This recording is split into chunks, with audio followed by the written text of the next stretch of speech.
ভাস্কর বন্দ্যোপাধ্যায় ডিএর যারা আন্দোলন করছেন একটা কথা বলেছেন যে সরকারি চাকরি প্রার্থীদের উপরে যে মানে ডিএ নিয়ে যে অশান্তি তৈরি হলো তার ফলটা 2024-এর লোকসভা নির্বাচনে বুঝে যাবে সরকার। এটা কি বলবেন?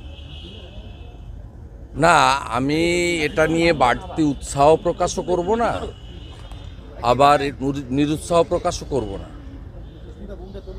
ভাস্করবাবু যেটা বলেছেন এটা সর্বস্তরের বঞ্চিত তাদের সকলের ভাবা উচিত। এর আলটিমেট সলিউশন হচ্ছে মমতা ব্যানার্জির নামের সামনে প্রাক্তন মুখ্যমন্ত্রী লিখতে হবে। This is the ultimate solution. পশ্চিমবঙ্গের বর্তমান যা সমস্যা তার এটাই সলিউশন।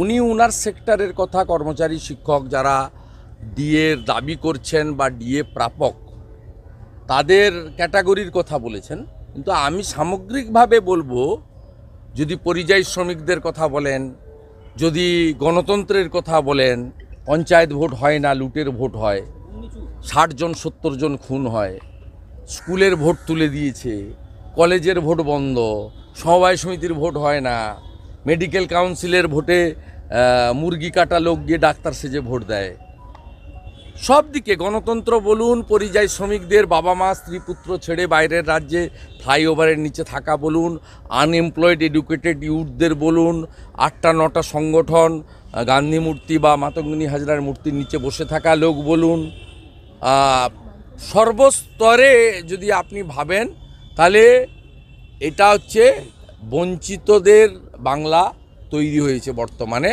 এমনকি যে কথাগুলো আমরা 29 তারিখের সভাকে সামনে রেখে নভেম্বরে বলেছিলাম যে পশ্চিমবাংলার বঞ্চিতরা চলুন, সেই বঞ্চিত দলে তো সকলে, তাই স্বাভাবিকভাবে সব বঞ্চিতকে এক জায়গায় এসে আমি যে স্লোগানটা চন্দ্রকোনা থেকে তুলেছিলাম, কৃষক সমাবেশ থেকে, এটা গেঞ্জি পরে তুলেছিলাম, তাতে লেখা ছিল নো ভোট টু মমতা। এইটা করতে হবে। এখানে কেউ 2-4 জন কংগ্রেসকে ভোট দিয়ে দিলাম, 2-5 জন সিপিএমকে ভোট দিয়ে দিলাম, এতে কিন্তু নো ভোট টু মমতা হবে না। কারা নো সেটিং অপোজিশন এবং কারা formidable, dependable, no test opposition, এটা তো বাংলার মানুষ দেখে ফেলেছে। তাই নো ভোট টু মমতা করে আসুন আমরা সবাই মিলে পশ্চিমবঙ্গ থেকে এই পরিস্থিতির আমরা অবসান ঘটাই। শুভেন্দুদা, অরণ্য ভবনে ইডি স্ক্যানার অভিযানের পর মুখ্যমন্ত্রীর স্বপ্নের প্রকল্প রৌদ্রবৃষ্টি, তাতে দুর্নীতির গন্ধ পাচ্ছে, এবং এই যে পুজোর সময় এবং ঈদের সময় যে গম দেওয়া হয়, চাল দেওয়া হয়, তাতেও দুর্নীতির গন্ধ। আচ্ছা, রুদ্রবৃষ্টিটা কি? রৌদ্রবৃষ্টি একটা প্রকল্প আছে, কি প্রকল্প? মানে কেন্দ্রীয় সরকার টাকা দিয়েছে, উনি নাম বদল করেছেন, তাই তো? অরিজিনাল স্কিমটা কি? মানে একটা দোকান, স্টল খোলা হচ্ছে, সেখান থেকে খাদ্য দপ্তরের সমস্ত জিনিস বিক্রি হয়। আচ্ছা, সবকিছু বিক্রি। আচ্ছা, কোথাও দেখতে পাই না তো। তো আপনারা মা ক্যান্টিনের কথা বলেছিলেন, 5 টাকার ডিম ভাত তো উঠে গেছে। জন্মালে শিশু সাথী, মরিয়া গেলে সমব্যথী, সেগুলো কোনোটাই নাই, সব ভুয়া হয়ে গেছে। যেখানেই মারিবেন হাত সেখানেই দুর্গন্ধ ছড়াইবে। দাদা, আজকে একটা ছবি দেখা গেল, মুখ্যমন্ত্রী বাড়ির সামনে ধরপাকড় মহিলা চাকরি প্রার্থীদের, অন্যদিকে দাঁড়িয়ে নবান্নের সামনে যারা বিক্ষোভ দেখাচ্ছেন তাদের শৌচালয় ব্যবহার করতে দেওয়া হচ্ছে না। এই যে এই আটোসাটো ব্যবস্থা এবং এইভাবে যে বিরুদ্ধতাচার যেটা হচ্ছে সেটাকে আটকানোর প্রয়াস নবান্নের সামনে, আটকাতে পারছে নাকি? না পেরেছে আমাকে ঢোকা আটকাতে, না পেরেছে দিয়ে আন্দোলনকারীদের বসা আটকাতে। এদের লাজ লজ্জা নেই। সিঙ্গেল বেঞ্চে হেরে ডিভিশন বেঞ্চে গেছিলো, ডিভিশন বেঞ্চে তো রিজেক্ট করে পাঠিয়ে দিয়েছে। যেহেতু ইয়ার এন্ডিং আছে, একটা ফেস্টিভ মুড আছে, তাই বলেছে কাল বিকেল 4টের সময় শেষ করতে। কোর্টের অর্ডার পাওয়ার পরেও এইভাবে পুলিশি হস্তক্ষেপ, এটা তো কাম্য ছিল না।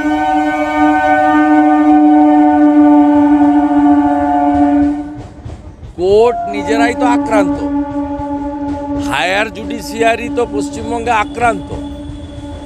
জাস্টিস বিন্দাল সাহেবের সময় থেকে শুরু করে সম্মানীয় কৌশিক চন্দ্র, সম্মানীয় রাজাশেখর মান্তা, সম্মানীয় অভিজিৎ গাঙ্গুলি, লাস্ট সম্মানীয় অমৃতা সিনহা মহোদয়া, তারা নিজেরাই আক্রান্ত।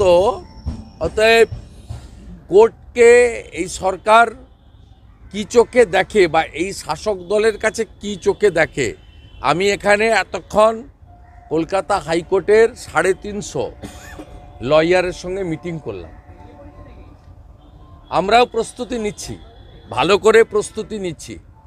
এই জুডিশিয়ারির উপর যে আক্রমণ, সংগঠিত আক্রমণ, রাজনৈতিক আক্রমণ এবং মুখ্যমন্ত্রীর নির্দেশে তার ভাইপোর নেতৃত্বে স্টেট স্পন্সর্ড টেরারিজম চলছে জুডিশিয়ারির উপরে, তার বিরুদ্ধেও আমরাও সংঘবদ্ধ হচ্ছি, ব্যবস্থা আমরা নেব। বৈঠকের ফল কি হবে? প্রথম কথা হচ্ছে আইনি জটিলতা আছে, যেটা কখনোই 3.5 বছর জেল খাটা আসামি বলুন বা শিক্ষামন্ত্রী বলুন বা ভাইপো বলুন, কারোর হাতে নেই। এক, আইনি জটিলতা আছে। 2 হচ্ছে প্যানেল 1 বছরের বেশি তার মেয়াদ থাকে না। এই বিষয়ে রাজ্য সরকার নিজেরাই জটিল করেছে। এবং 3rd হচ্ছে super numeric post, additional post creation. এই অ্যাডিশনাল পোস্ট ক্রিয়েশন টাকা থাকলে রাজ্য সরকার করতে পারে, কিন্তু থ্রু এক্সাম ছাড়া পুরনো প্যানেল থেকে অতিরিক্ত সৃষ্টি করা পদে নিয়োগ করা যায় না উইদাউট এক্সাম। অর্থাৎ রিক্রুটমেন্ট রুল,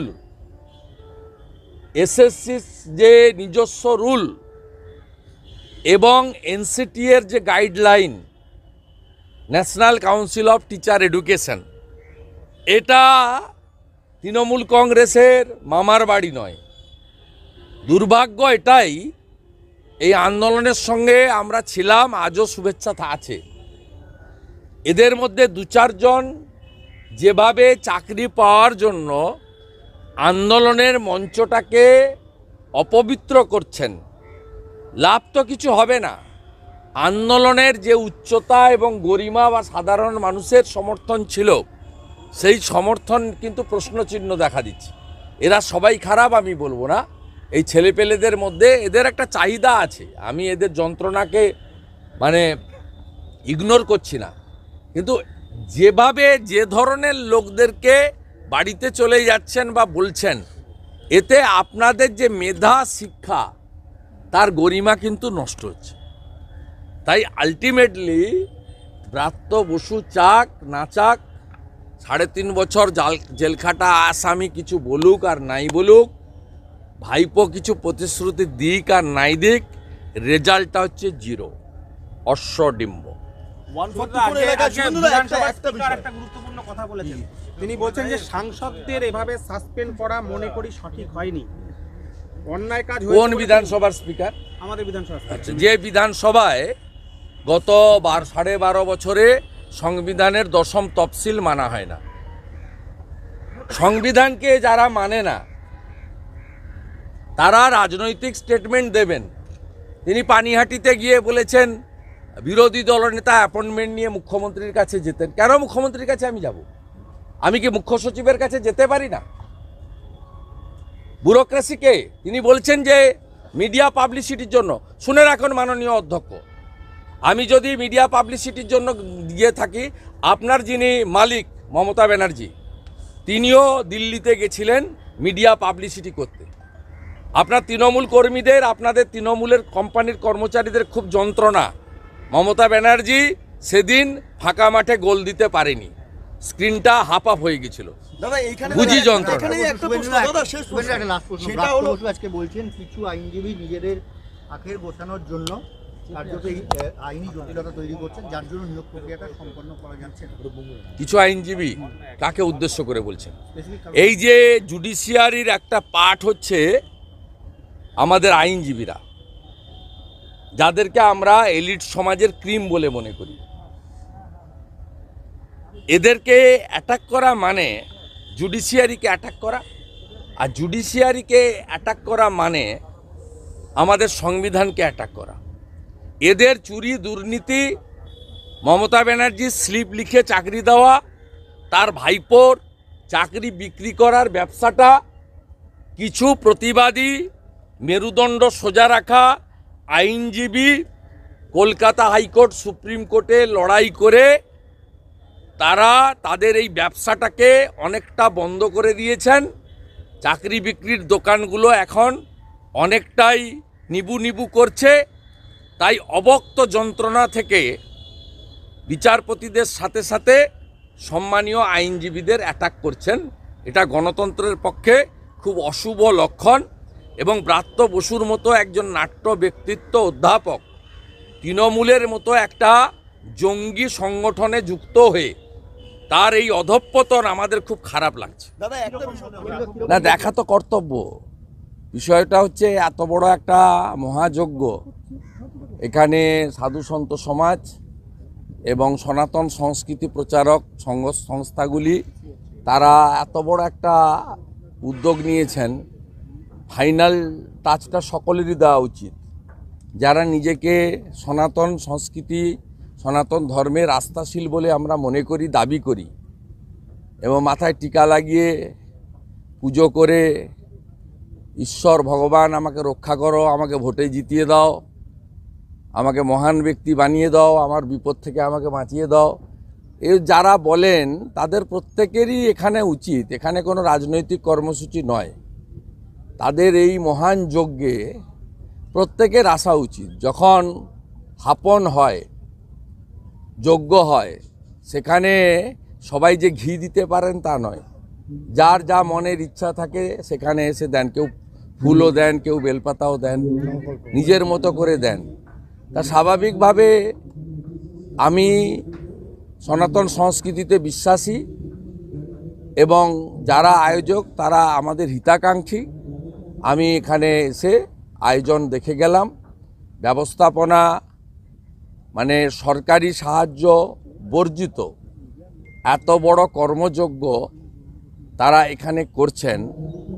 আমার বিশ্বাস স্বামীজির যে মহান মন্ত্র রয়েছে চরৈবতী চরৈবতী, সেই মন্ত্রে আগামী 24 তারিখ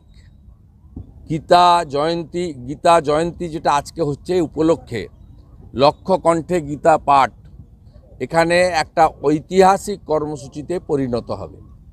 আমরা ইতিমধ্যে গীতা পাঠ করার জন্য আগ্রহী ব্যক্তিবর্গ, বিশেষ করে হিন্দু যারা, তাদের যা সংখ্যা পেয়েছি 1,30,000 গীতা প্রেমী উত্তরবঙ্গ ছেড়ে দিয়ে, উত্তরবঙ্গে আমরা অর্থের অভাবে ট্রেন দিতে পারিনি, উত্তরবঙ্গে 1,500 আমরা ধরেছি, তার বাইরেও 1,30,000 দক্ষিণবঙ্গ, কলকাতা এবং পার্শ্ববর্তী জেলা সেখান থেকে এসে পৌঁছাবেন।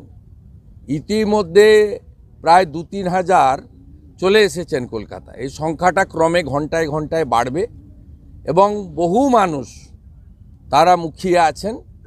বাকি মিনিট টু মিনিট প্রোগ্রাম, নির্দিষ্ট প্রোগ্রাম সব আপনারা সময় মতো কমিটির পক্ষ থেকে জানিয়ে দেওয়া হবে।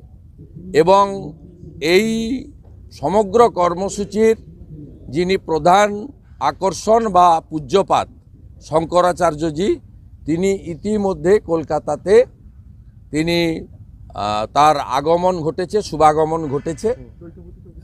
এবং পুরীর দৈতাপতি মহারাজ, আমাদের ভারত সংঘের প্রধান মহারাজ দিলীপ মহারাজ সহ বেশ কিছু আমাদের শুভচিন্তক, আশীর্বাদক, সনাতন সংস্কৃতির প্রচারক, মার্গদর্শক, তারা আসার ব্যাপারে আমাদের কনফার্ম করেছেন।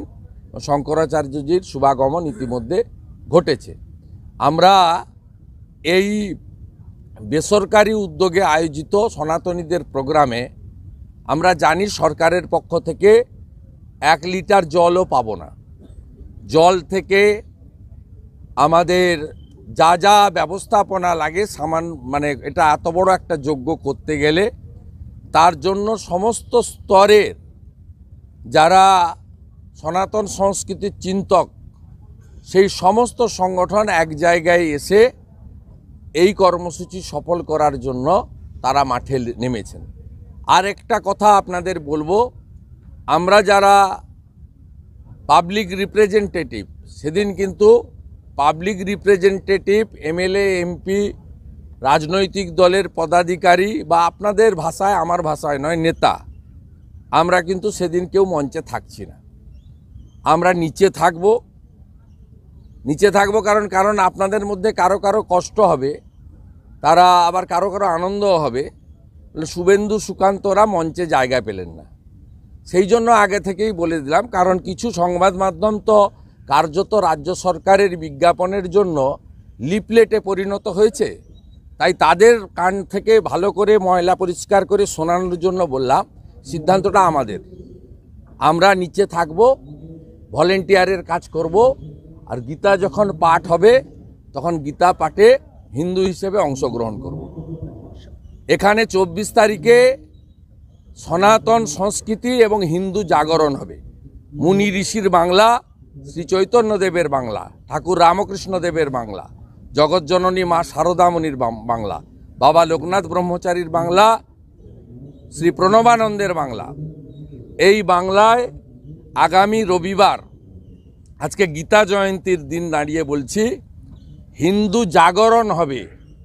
যারা হিন্দু এবং সনাতন ধর্মকে অপমান করবে, তাদের ধর্মাচরণে বাধা দেবে, তারা 24 তারিখের পরে এগুলো করার আগে 5 বার ভাববে। পরিশেষে স্বামীজির দেখানো পথই আমাদের পথ। স্বামীজি সবসময় বলতেন, তুমি গর্ব করে বলো আমি হিন্দু। স্বামীজি বলতেন, নিজ ধর্মের প্রতি আস্থাশীল, অপর ধর্মের প্রতি শ্রদ্ধাশীল। আমাদের আচরণ, আমাদের ভাষা এমন কিছু হবে না যাতে স্বামীজির দেখানো পথ থেকে আমরা কেউ বিচ্যুতি হই। করুন না, চণ্ডী পড়তে গেলে খালি পেটে পড়তে হবে। চণ্ডী পড়তে গেলে, চণ্ডী হচ্ছে খুব শক্তিশালী মন্ত্র, পায়ে জুতো রাখা যাবে না, শুদ্ধ হয়ে করতে হবে।